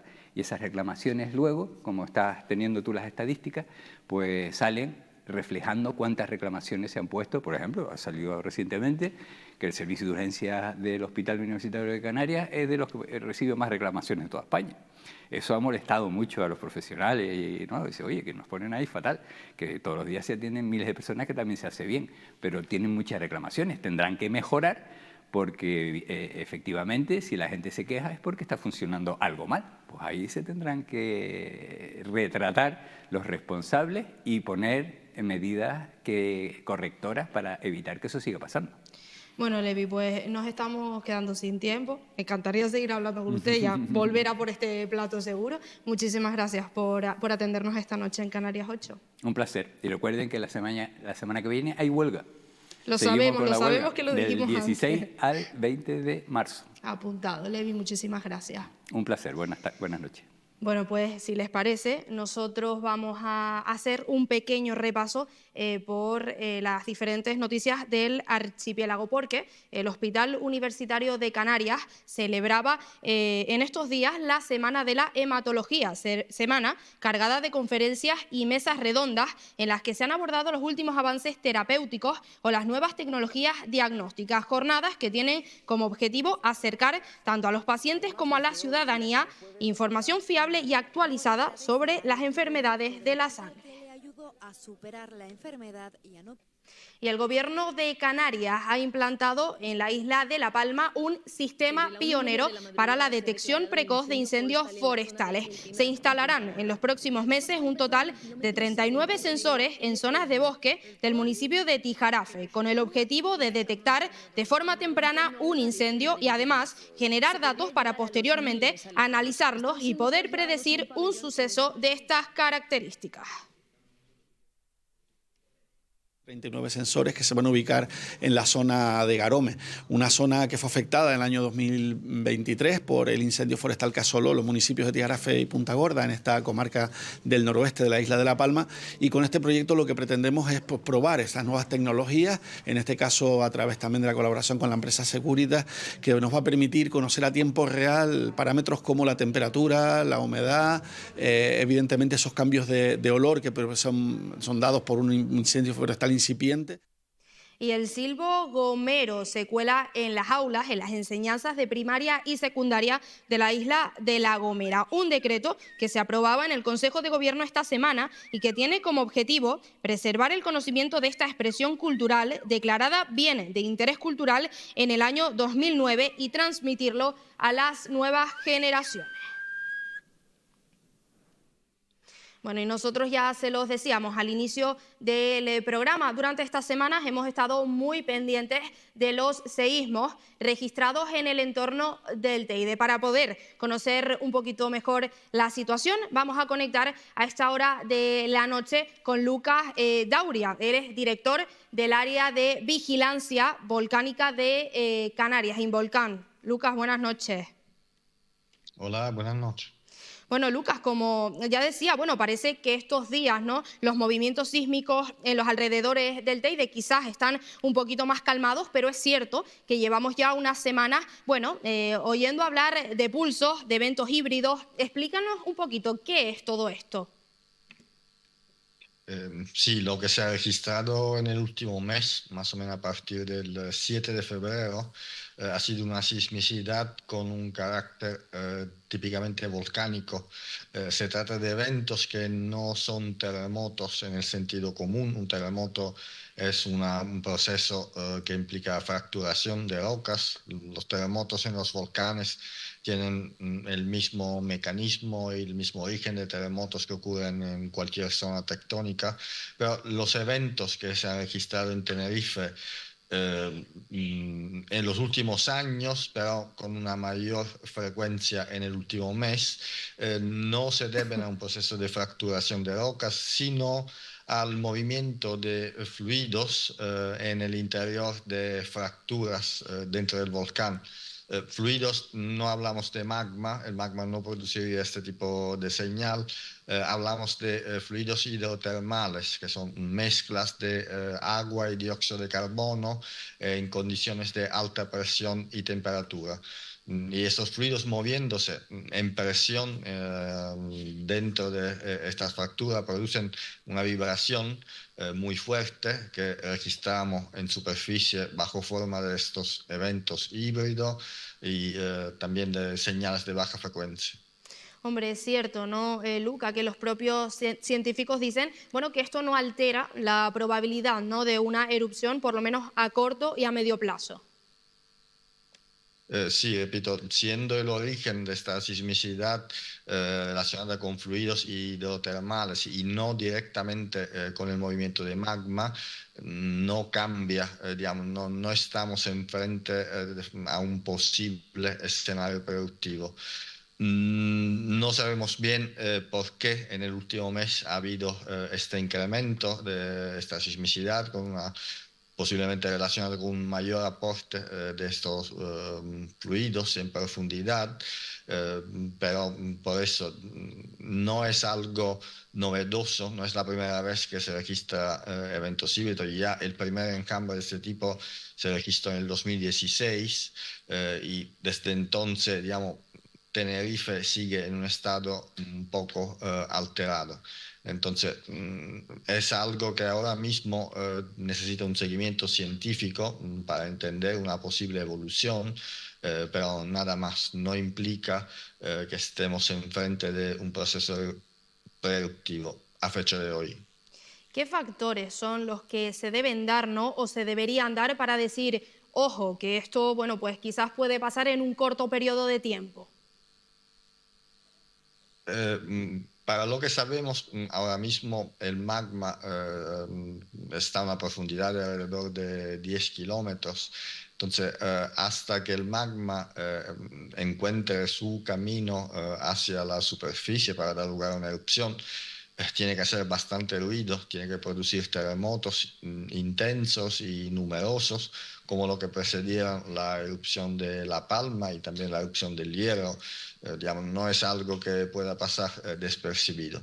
Y además produciría otros cambios bastante evidentes, como una deformación del terreno rápida y la comparecencia de algún tipo de gas diferente en las emisiones del volcán. Digamos, no es algo que puede pasar despercibido. Claro, para lo que aprendimos en La Palma, la evolución puede ser bastante rápida. En La Palma fue una semana, más o menos, pero digamos, lo que esperamos es un margen, por lo menos, de este intervalo. Digamos, la erupción no puede empezar así, de forma repentina, sin dar ningún aviso.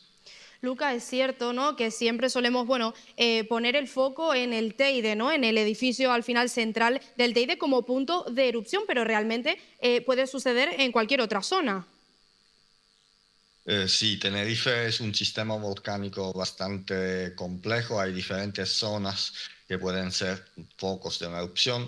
lo más probable, simplemente basándonos en las erupciones históricas y prehistóricas, es la dorsal de noroeste, la que va de Las Cañadas hacia Santiago del Teide, donde han ocurrido. La última erupción, la del Chiñero, justamente ocurrió allí.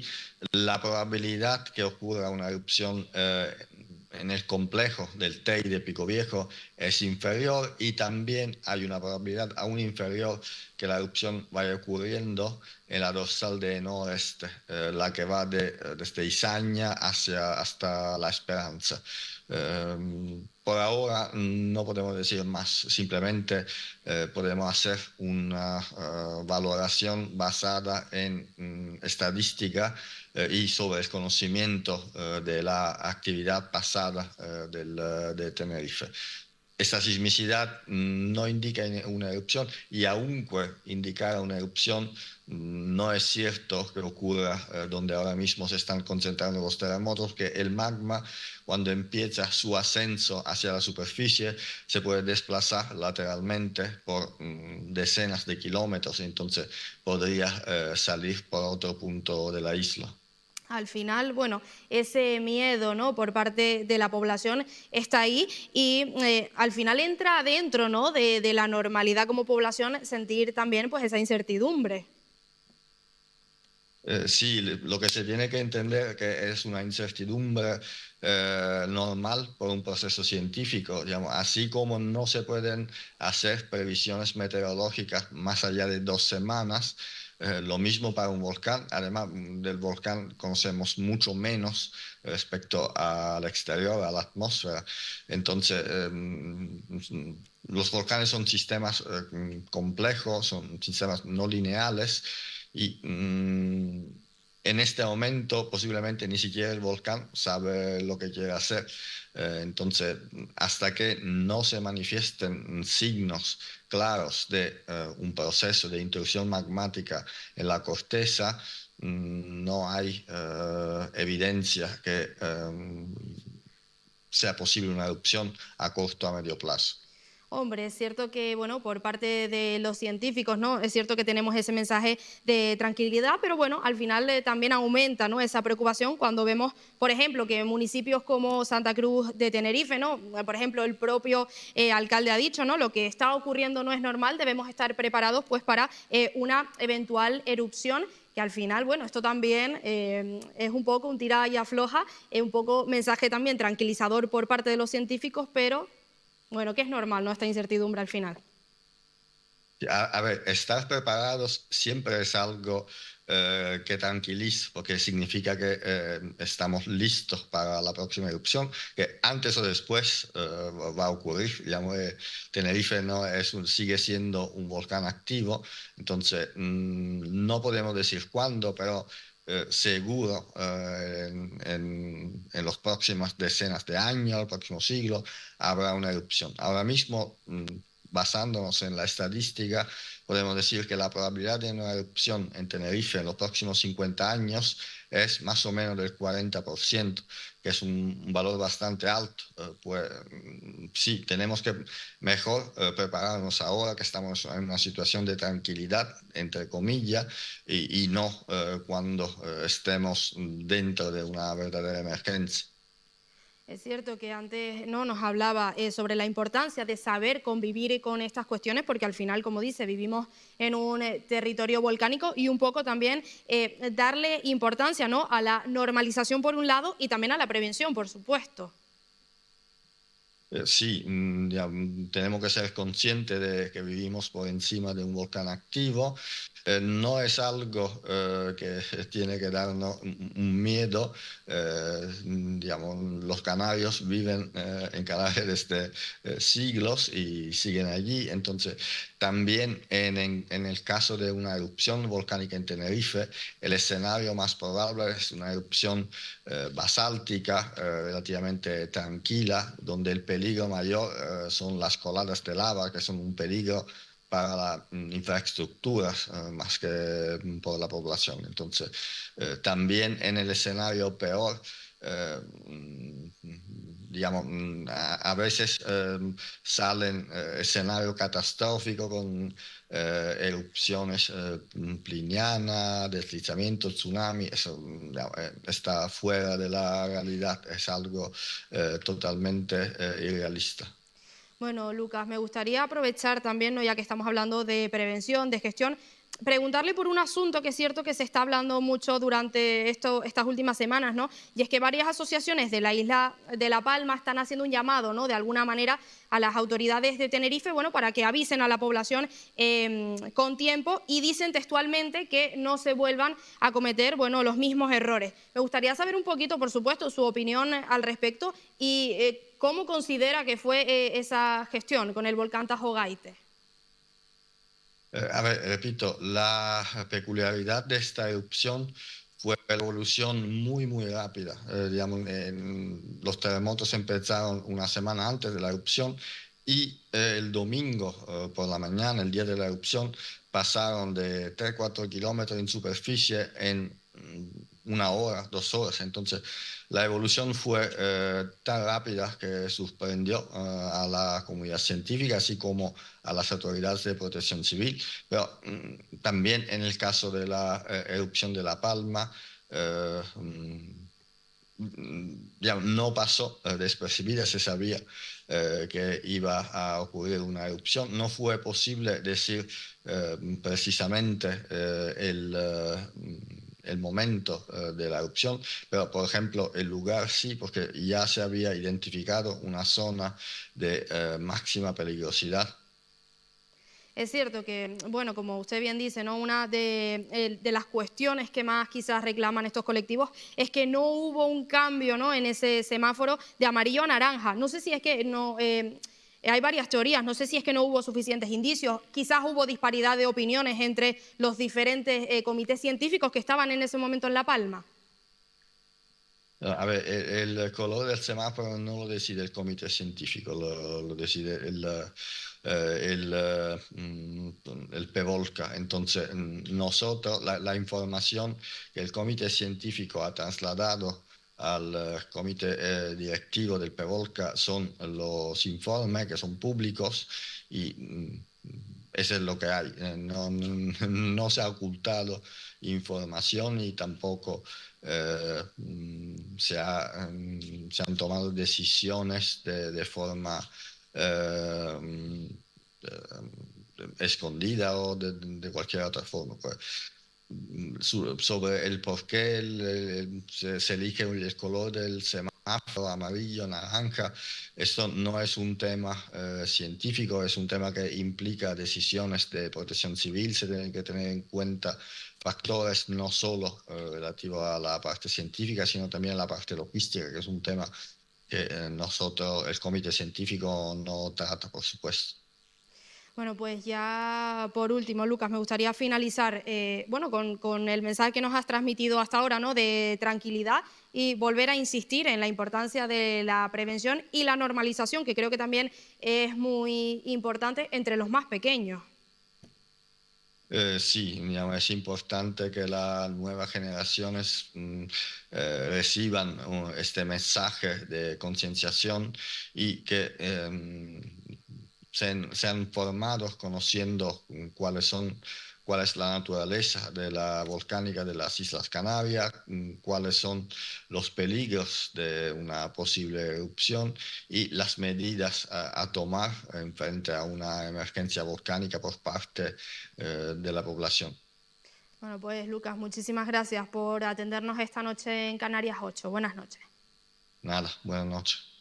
Bueno, nosotros vamos a seguir ya con el repaso de la actualidad, pero vamos a seguir precisamente en la isla de Tenerife, porque desesperación es lo que han vivido durante estos días las personas que han transitado por las autopistas de Tenerife. Ha sido una semana intensa de colas kilométricas. Ayer, a primera hora de la mañana, la TF5 se encontraba totalmente colapsada debido a un accidente a la altura de Los Majuelos que dejaba a un motorista herido leve. Y 70 alumnos del Colegio de Granadilla de Abona, en el sur de Tenerife, están bajo servicios mínimos de comedor desde ayer. Un problema que, según la dirección del centro, se debe a la falta de auxiliares. Una situación que el centro arrastra desde octubre y que aún sigue sin solucionarse de forma definitiva. Bueno, y a pocos días de que finalice ya el invierno, nos deja con estas imágenes que van a ver, porque es cierto que este mes de marzo también nos deja temperaturas más frías de lo habitual en Canarias, ya que según la EMET continuará por lo menos durante los próximos días, y con lluvias también importantes que han estado un 22% por encima de lo habitual durante este invierno. Bueno, y nosotros hemos llegado ya a la última entrevista de la noche. Les queremos dar a conocer el documental La Hora Robada, Turismo, Capital y Gentrificación en Gran Canaria, una pieza audiovisual que muestra la realidad que se está viviendo durante estos años en Canarias. Para hablar de este documental vamos a hablar esta noche con Alejandra Ceballos, ella es codirectora. Buenas noches, Alejandra. Hola Cristina, buenas noches. Alejandra, como ya decía, que tuve un error en el título del documental, es La Hora Robada, Turismo y Desarraigo en Gran Canaria. Es cierto que es un documental audiovisual apoyado por la Junta de Galicia, también en colaboración con la Universidad de Vigo y producida por Agareso. Alejandra, cuéntanos un poquito en primer lugar cómo y cuándo surge la idea de hacer este documental. Como tú lo dices, Cristina, esto es como el resultado de un curso que se llama Comunicar para el Cambio, precisamente que da Agareso con asociación con la Universidad de Vigo, y como trabajo final 4 personas fuimos elegidas para hacer un documental allí en Canarias, y un poco el tema pues era libre, obviamente tenía que ver con el cambio social, pero nosotras podíamos elegir si queríamos que fuera migración, algo ecológico, lo que fuera. Y entre todas las compañeras, cuando hablamos, nos dimos cuenta que al final como la turistificación era una cosa muy transversal en general en las islas, y no solo eso, sino que también se puede como extrapolar a muchos otros lugares en España y casi que en otros lugares del mundo también. Entonces coincidimos todas en que este era el tema que queríamos tratar. ¿Qué pretende mostrar este documental, ¿no? ¿Qué es lo que quisieron transmitir con él?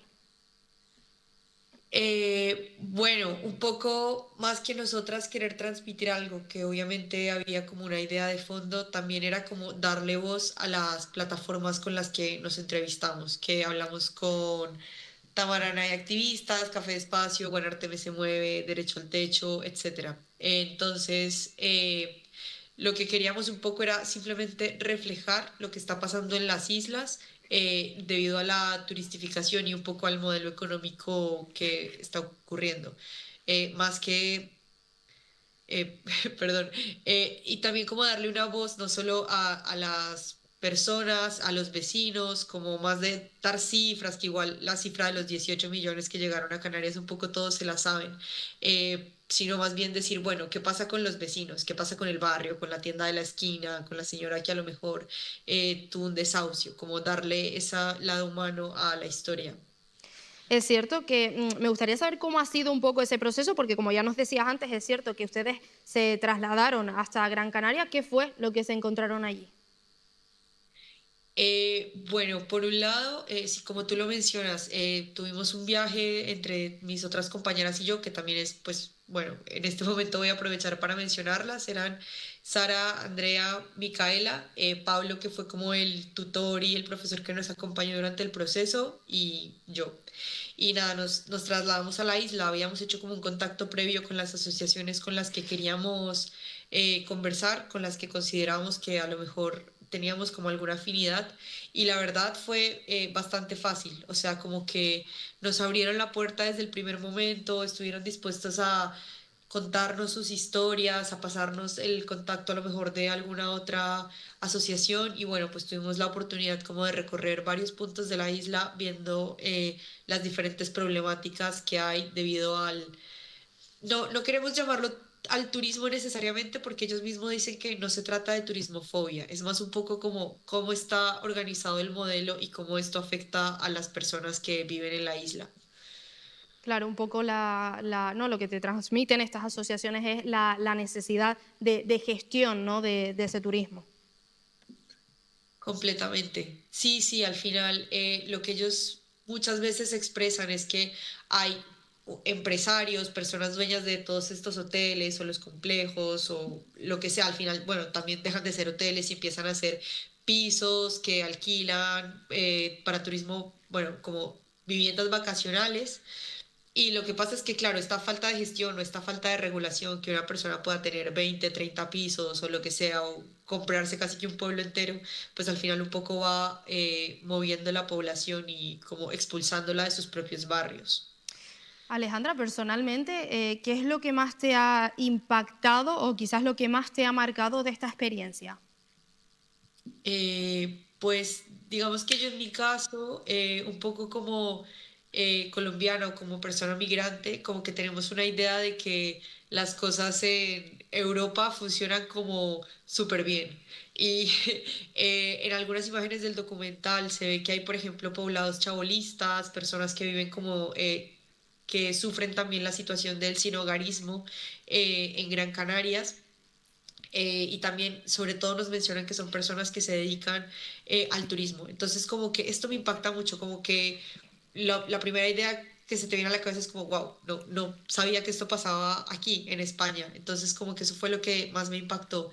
Y bueno, al final un poco también me entristece saber que es una realidad como que atraviesa al mundo en general, ¿cierto? Ya no hablamos como de países ricos y países pobres, sino que al final como las desigualdades en general del sistema, donde unos tienen tanto y otros tampoco bueno, no sé, como que me rompe un poquito el corazón. Hombre, un documental que al final, ¿no? Como bien dices, pues también sirve, ¿no? Como ejemplo para que un poco se vea desde fuera la situación que está viviendo Canarias en este caso.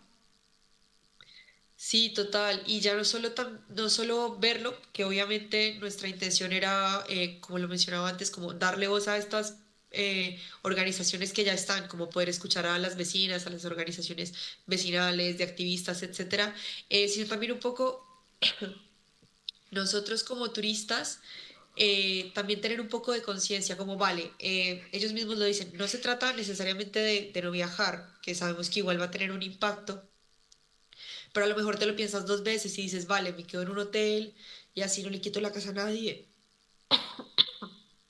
Perdón. No te preocupes. Bueno, Alejandra, yo también te quería preguntar para las personas, ¿no? Que, bueno, no han tenido la oportunidad de ver este documental y que lo puedan ver. No sé si está disponible, si lo podemos ver a través de algún sitio, de alguna plataforma quizás. En este momento aún estamos en presentaciones en festivales y similares, entonces aún no está disponible en YouTube, que es la idea que esté abierto próximamente. Sin embargo, justo para las personas que están en Canarias, próximamente el 17 de abril en SPAL, que es el encuentro de solidaridad con los pueblos de África y América Latina, podrán verlo si quieren el 17 de abril. Y para el resto, bueno, habrá que esperar un poco, pero próximamente lo tendremos en YouTube para todo el que quiera verlo. Bueno, Alejandra, pues estaremos muy pendientes, por supuesto, para ver ese documental. Muchísimas gracias por atendernos esta noche. A ti, Cristina, gracias por el espacio. Bueno, nosotros, si les parece, hemos llegado ya al repaso de la agenda cultural.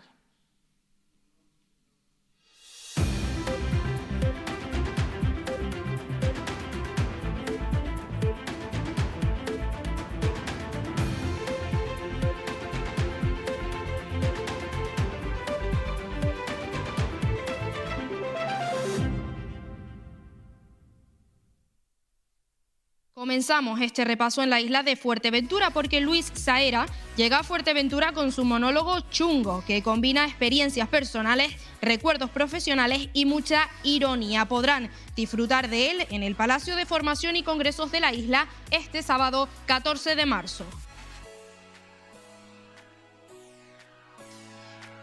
con 7 estrellas verdes. Así se llama el docudrama que trata, a través de la historia de una joven canaria, los movimientos independentistas y el papel geopolítico de Canarias. Podrán disfrutar de él en el Teatro Víctor Fernández de Gopar, en la isla de Lanzarote, este sábado a las 8 de la tarde.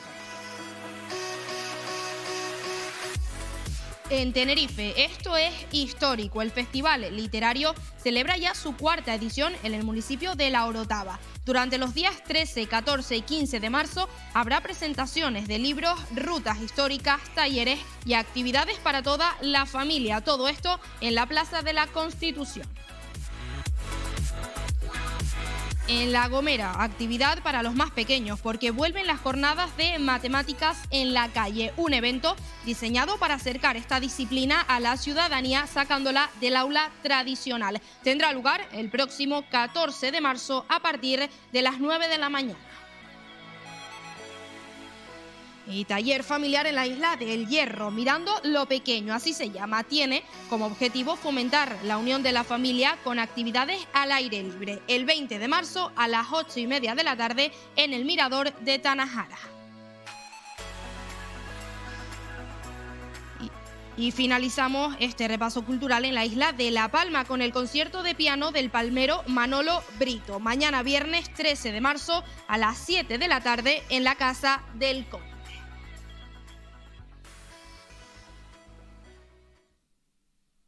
Bueno, pues esto ha sido todo por hoy. Muchísimas gracias por acompañarnos un jueves más. Recuerden que pueden seguir informados a través de nuestras redes sociales y también a través de nuestra página web. Buenas noches.